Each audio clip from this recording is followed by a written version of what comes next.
Avant toute chose, avant que je rentre dans les moindres détails, il faut savoir qu'il y a 4 régimes économiques. Le premier, c'est l'expansion. L'expansion, c'est quoi? C'est une croissance forte, une croissance en hausse, une baisse de l'inflation, une baisse du chômage. Bref, c'est le meilleur des mondes. Une expansion, c'est ce qu'on recherche. C'est ce qu'un pays veut, ce qu'une économie veut. C'est là où tout va bien, là où il y a des affaires constantes, progressives, où il y a de la richesse qui se crée, de la productivité, et donc de l'emploi, du travail. Les gens peuvent subvenir à leurs besoins, etc., etc. Maintenant, le deuxième régime économique, c'est la reflation. La reflation, c'est quoi? C'est une hausse toujours de la croissance économique, mais cette hausse, elle est accompagnée aussi d'une hausse de l'inflation, avec toujours une baisse du chômage. Et pourquoi la hausse de la croissance est accompagnée d'une hausse de l'inflation? Parce que c'est l'offre et la demande. Donc c'est un cycle économique qui est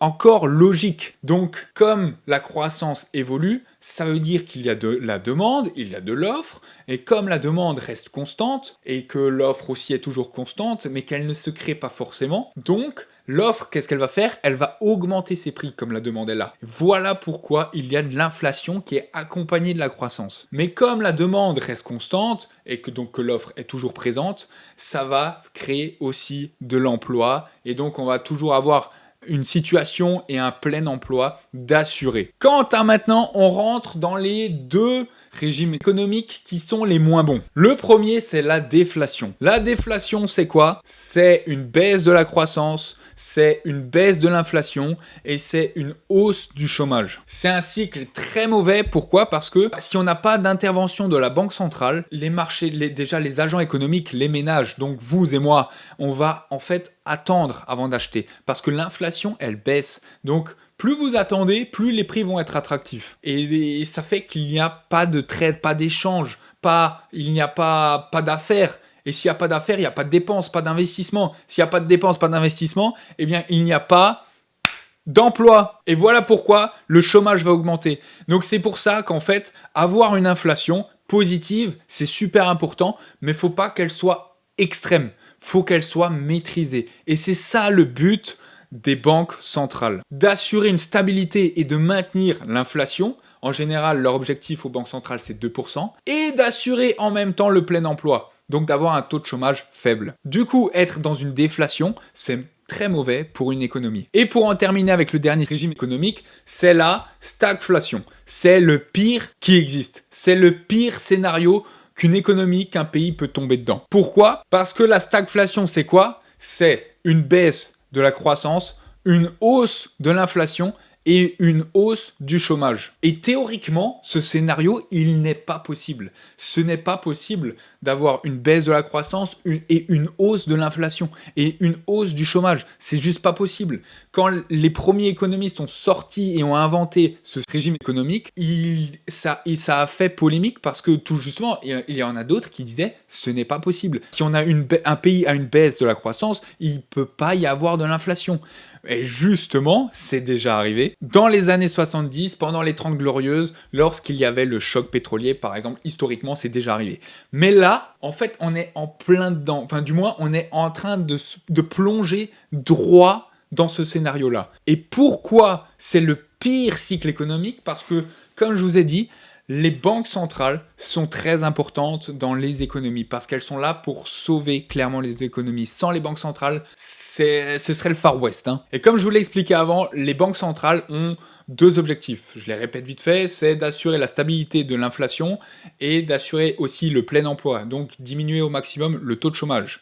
Comment elle va faire pour jouer sur ces deux et atteindre ces deux objectifs-là? Elle a deux leviers. Le premier levier, ce sont les taux d'intérêt, de jouer sur les taux d'intérêt. Par exemple, si l'inflation est trop forte, qu'est-ce qu'elle va faire? Elle va augmenter ses taux d'intérêt pour limiter les investissements, limiter les dépenses, faire en sorte qu'il y a moins de masse monétaire sur le marché. Parce que si on peut emprunter à tout va, eh bien ça va faire des investissements à gogo, des dépenses à gogo, une croissance comme pas possible, et qui dit croissance dit aussi que ça peut être accompagné de l'inflation. Donc là, il faut faire baisser cette inflation, comme elle est trop forte, et donc on va justement plafonner, bloquer la masse monétaire en circulation. Et donc aussi plafonner la croissance. Et c'est pour ça que les banques centrales sont indépendantes des États. Alors que si l'inflation baisse et la croissance n'est pas bonne, le but pour la banque centrale, ça va être de relancer tout ça. Parce que si la croissance n'est pas bonne, forcément ça va être accompagné avec un taux de chômage élevé. Donc comment elle va faire pour relancer cette croissance et donc essayer de relancer l'inflation? Eh bien, elle va baisser ses taux d'intérêt. Et donc, qui dit des taux d'intérêt faibles, dit investissement à gogo, dépenses à gogo. Qui dit pareil, investissement, dépenses à gogo, dit qu'il y aura plus de ventes, plus de productivité, plus de travail. Qui dit plus de travail, dit plus d'emplois, etc., etc. La machine, elle est lancée. La machine économique, elle est en route. Et le deuxième levier pour la Banque centrale, c'est quoi? C'est tout simplement d'utiliser la planche à billets. Notamment en 2020, je vais prendre l'exemple. En 2020, les banques centrales ont super bien réagi. Pourquoi? Parce que c'était la panique sur les marchés. Avec le Covid, toutes les économies étaient à l'arrêt avec les confinements. Et donc là, ça allait clairement, mais droit en enfer. L'économie allait droit en enfer. Les marchés ont baissé, mais de manière très très forte. Donc là, clairement, s'il n'y avait pas une intervention de la Banque centrale, de la Fed aux États-Unis, ça aurait été catastrophique. Du coup, qu'est-ce qu'elle a fait? Eh bien, la Fed a baissé ses taux d'intérêt, comme je vous l'ai dit avant, pour relancer la croissance. Et là, peu importe l'inflation, c'était plus une question d'inflation parce que c'était la panique. Et aussi, elle a utilisé comme jamais la planche à billets. On appelle ça aussi en anglais le quantitative easing. Donc clairement, elle a imprimé de l'argent comme pas possible. Ça, c'est pour caricaturer parce qu'elle n'imprime pas de l'argent. Elle achète des produits financiers. Notamment, elle a acheté énormément d'obligations d'États américains. Donc les 10-year Treasuries Notes, pour ceux qui veulent approfondir et rentrer dans le détail, mais énormément. Et ça, on peut le suivre à travers le site de la Fed officiel, où on peut voir justement la courbe de son financement, de son injection de capital dans les marchés financiers. Mais donc, si elle utilise la planche à billets, ça veut dire qu'elle injecte beaucoup d'argent dans le marché. Il ne faut pas avoir Bac+8 pour comprendre que s'il y a beaucoup d'argent investi dans un marché, ça fait que l'argent est de moins en moins rare et de plus en plus accessible. Donc, les prix vont augmenter. Et donc, c'est aussi pour ça que les marchés financiers en 2020 sont remontés en one shot après le Covid, parce qu'il y a eu énormément d'injections monétaires et ça a formé ce V-shape. Mais justement, toute cette masse monétaire injectée, ça va créer a fortiori de l'inflation. Et donc, plus tard, la Banque centrale va devoir être amenée à lutter contre cette inflation. Donc, par exemple, en Amérique, le taux d'inflation est monté jusqu'à 9%, il me semble. Mais à partir de 2022, elle a dit « Ok, bon là, maintenant, il va falloir commencer à stopper. » Et donc, en 2022, elle a commencé à stopper déjà la planche à billets, mais elle ne peut pas l'arrêter du jour au lendemain. Quand tu injectes toutes les semaines des milliers de milliards, tu ne peux pas du jour au lendemain tout stopper. C'est comme si quelqu'un est sous traitement antibiotique ou quoi que ce soit, il ne peut pas arrêter du jour au lendemain et ne prendre plus rien. Il faut qu'il réduise petit à petit sa dose. Comme un toxico, comme un drogué. Ça va être super compliqué pour lui du jour au lendemain d'arrêter. Je dis pas que c'est impossible, mais en tout cas pour les marchés financiers, c'est impossible. Et c'est pour ça qu'ici, cette courbe est en train de baisser petit à petit. Parce que la Fed, la Banque centrale américaine, baisse au fur et à mesure, chaque semaine, l'utilisation de sa planche à billets. Et en même temps, en 2022, elle a augmenté ses taux d'intérêt. On était très clairement dans une reflation, avec une hausse de la croissance, une hausse de l'inflation et une baisse du chômage. Et il fallait lutter contre cette inflation, donc ils ont décidé en 2022 d'augmenter les taux d'intérêt et de baisser la planche à billets, donc de baisser le quantitative easing. Et du coup, pourquoi maintenant les États-Unis rentrent dans une stagflation? Tout part à cause de ces tarifs douaniers imposés par Trump. Mais Trump, pourquoi il fait ça? C'est un coup de poker ce qu'il fait, mais c'est pas bête derrière. Déjà, parce qu'il voit et il applique la chose avec le gouvernement américain comme un business. Les États-Unis ont une dette astronomique comme elle n'a jamais atteinte. Et un déficit chaque année énorme. Du coup, à un moment, il fallait quelqu'un pour lutter contre tout ça.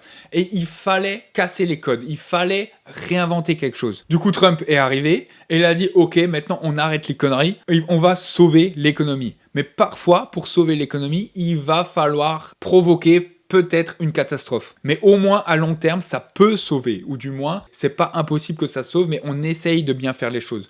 Du coup, il a procédé à beaucoup de licenciements de fonctionnaires. Et Elon Musk était en charge avec son projet Dodge aussi de limiter les dépenses d'État. Donc déjà, ça va réduire les dépenses du gouvernement américain. Et en même temps, comme tout le monde taxe les États-Unis lorsqu'ils importent des pays étrangers, eh bien il a dit stop maintenant, on arrête ces conneries, ce foutage de gueule et on va aussi vous imposer. Donc il y aura forcément plus de recettes pour les États-Unis, pour le gouvernement américain et en même temps moins de dépenses. Si on voit ça comme une entreprise, à la fin de l'année, les États-Unis n'ont jamais été aussi proches de faire plus de recettes, plus de profits qu'auparavant.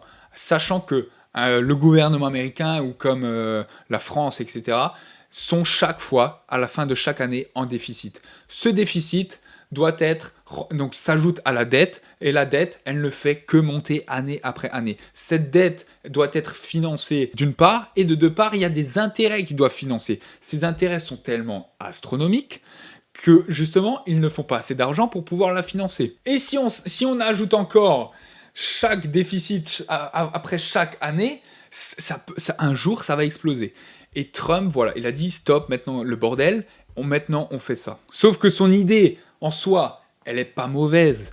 Mais s'il y a une guerre commerciale comme on a en ce moment, en tout cas c'est un bon début de guerre commerciale, les États-Unis vont plus consommer américain. Et en soi, c'est ce qu'il veut Trump aussi. Donc ils vont moins acheter à l'étranger, donc il y aura moins d'importations, mais il y en aura toujours. Et comme il y en aura toujours et que les prix vont augmenter de 10%, 20% à cause de ces taxes qu'il impose aux pays étrangers, par exemple la Chine, je vous ai parlé d'Apple avant, il taxe la Chine à 34%, donc tous les prix des produits chinois qui vont être importés aux États-Unis, ce qui en a pas mal, parce que la Chine, c'est ceux qui produisent tout dans le monde. Si chaque produit est augmenté de 34%, ça va forcément générer de l'inflation, tout en étant accompagné d'une baisse de la croissance parce que tout est cher, les gens ne veulent plus consommer. Si tout est cher, les gens ne veulent plus consommer, il n'y aura plus d'investissement, plus de dépenses. S'il n'y a plus de dépenses, plus d'investissement, il y a moins de profits de la part des entreprises, moins de ventes. Qui dit moins de ventes, moins de profits? Donc les marges diminuent, les profits à la fin de l'année diminuent. Où est-ce qu'on va économiser? On va devoir faire des licenciements. Qui dit licenciement dit hausse du chômage. Qui dit hausse du chômage dit moins de dépenses, moins d'investissement, plus de chômage, etc. Donc la croissance qui baisse. Donc baisse de la croissance, augmentation de l'inflation à cause des tarifs douaniers et augmentation du chômage. C'est quoi? C'est la stagflation. Et pourquoi c'est le pire scénario? C'est parce qu'à ce moment-là, la Fed, donc la banque centrale, tout court, ne peut plus intervenir. Parce que ces deux leviers sur lesquels elle peut jouer ne feront plus aucun effet. Elle ne peut pas jouer sur les taux d'intérêt parce que l'inflation est en constante hausse. Donc si elle monte les taux d'intérêt, ça va faire certainement baisser l'inflation, mais la croissance est aussi en train de baisser. Donc si elle monte les taux d'intérêt, la croissance va baisser encore plus. Du coup, elle ne peut pas jouer sur les taux d'intérêt parce que si elle les baisse pour relancer la croissance, elle va faire augmenter l'inflation. Et si l'inflation progresse encore plus que ce qu'elle progresse de base, plus personne va acheter quoi que ce soit. Donc la croissance ne va pas forcément monter. Donc déjà, voilà, sur le levier des intérêts, elle ne peut pas jouer. Et elle ne peut pas non plus jouer sur son deuxième levier qui est la planche à billets. Pourquoi? Parce que si elle utilise la planche à billets, la banque centrale, ça va mener à une hausse de l'inflation à terme. Forcément, c'est obligatoire. Donc, et sauf que l'inflation, elle est déjà trop constante, elle est déjà trop importante. Et si elle ralentit la planche à billets, ça va signifier moins de liquidité sur les marchés financiers. Et qui dit moins de liquidité sur les marchés financiers dit que ça ne va pas aider à une hausse des marchés financiers. Et qui dit hausse des marchés financiers dit croissance. Donc la Fed en Amérique, qui est la banque centrale américaine, elle est bloquée. Elle ne peut pas jouer sur quoi que ce soit. Et c'est pour ça que Jérôme Powell, le président de la Fed, dit qu'il ne compte pas pour le moment baisser les taux d'intérêt parce qu'il y a beaucoup trop d'incertitudes en ce moment et que les données pour le moment sur l'emploi et sur l'inflation restent forts, restent bons. Donc, il reste sur la touche et il attend. Alors que Trump lui met une petite pression de faire baisser ses taux d'intérêt parce que c'est dans son intérêt. Mais son intérêt à lui, à Jérôme Powell, c'est d'être indépendant du gouvernement américain et de se baser sur l'économie et sur les ratios économiques. Donc chômage, inflation, PMI et j'en passe. Tous ces ratios qui sont indexés sur la croissance. Donc voilà pourquoi La stagflation, c'est le pire scénario qu'une économie peut avoir. J'espère que vous avez bien compris ce scénario-là, ce phénomène économique. Donc j'espère que vous avez compris ce qui se passe en ce moment et pourquoi justement on est en ce moment dans une période qui est plus ou moins historique, ou du moins qui va certainement l'être, et pourquoi sur les marchés financiers, c'est pas bon en ce moment, c'est la panique, donc faut faire super gaffe. Et pour ceux qui font du trading, la volatilité a explosé. Qui dit volatilité qui explose dit que les mouvements sont super dangereux. Donc il y a aussi des opportunités, mais il faut faire super attention. Donc si vous n'avez pas de système de trading, vous êtes fichu. Vous pouvez avoir de la chance à court terme, mais si vous êtes en trade parce que vous avez des convictions ou quoi que ce soit, et qu'il y a une news qui tombe, ça peut aller contre vous à tout moment. Donc faites attention pour votre trading, et pour l'investissement à long terme, c'est vrai qu'on commence à avoir des prix très intéressants, donc ça peut commencer à valoir le coup d'investir pour le long terme, mais malgré tout, restez prudent, c'est tout ce que je peux vous dire. Sur ce, j'espère que cette vidéo vous aura été très utile, que vous avez appris beaucoup de choses. Si c'est le cas, n'hésitez pas à me laisser un like sur cette vidéo et à vous abonner à la chaîne pour suivre mon parcours Road to 100K en 2025. Je vous souhaite un très bon trading à tous, c'était Florent de Finrest. Ciao ciao ciao. Yo, his name is Florian, he's the NASDAQ hustler. Every day he's grinding, making all them numbers cluster. He's a day trader, living life as a thrill seeker. Analyzing charts, he's the Wall Street sneaker. 9 to 5 ain't his game, it's the stock market flow. Tickers on his mind, watching those numbers grow. Buy low, sell high, that's the name of the game. Florian's in the zone, he ain't playing for fame. Florian's on